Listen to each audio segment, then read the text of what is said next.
Hello বন্ধুরা, আমার মতন যাদের লেখা পোস্টে এমন সমস্যা দেখায় তারা অবশ্যই এই ভিডিওটি সম্পূর্ণ দেখে যাবেন, তাহলে আপনাদের উপকারে ইস্যু দেখায় তাদেরকে বলছি তাদের উপকারের স্বার্থে যদি আপনারা এটা থেকে মুক্ত হতে চান বা এটা থেকে বাঁচতে চান তাহলে একটা কাজ করবেন। অনেকের দেখা যায় এইটার জন্য ফটোটা ডিলিট করতে হয়, অতএব এটা করার কোনো প্রয়োজন নেই, কারণ এটা তেমন একটা খারাপ দিক নয় মনে করে। ফেসবুকে এটা দিছে যার অনেকের রিচটা লিমিট করে দিছে আর কি। লেখা পোস্টে যদি এরকম কারো ইস্যু থাকে যে this post reach could be improve, এই অপশনটা আসলে এটা থেকে বাঁচার একটা অবশ্য উপায় আছে। সেটা হচ্ছে এই যে আপনার লেখা পোস্টটা, এই লেখা পোস্টটা থেকে এইখানে 3 ডট মেনুতে ক্লিক করে এই পোস্টে চলে যাবেন। তখন এই যে সাদা একটা আছে এটাতে ক্লিক করে এটা সেভ দিয়ে দিন।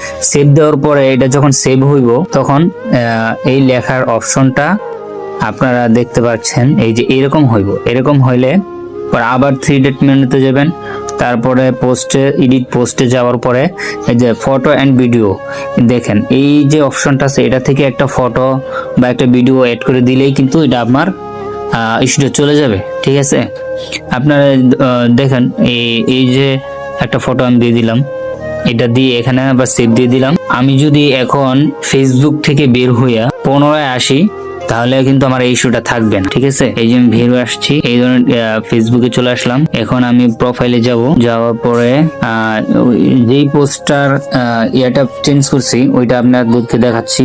দেখুন এই যে এই পোস্ট, মূলত এই পোস্টার মধ্যেই কিন্তু আমার ইস্যুটা ছিল লেখা পোস্টের। আর অবশ্যই লেখা পোস্টে মানুষের প্রচুর পরিমাণ ভিউ হয়, রিচ হয়।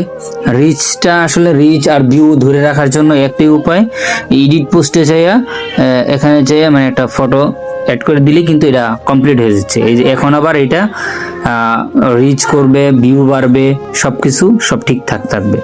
হয়তো আপনার রিচ, এঙ্গেজমেন্ট, ভিউ সবগুলোই ঠিক থাকবে। এই পোস্টটা ডিলিট করতে হবে না। ভালো থাকবেন, সুস্থ থাকবেন।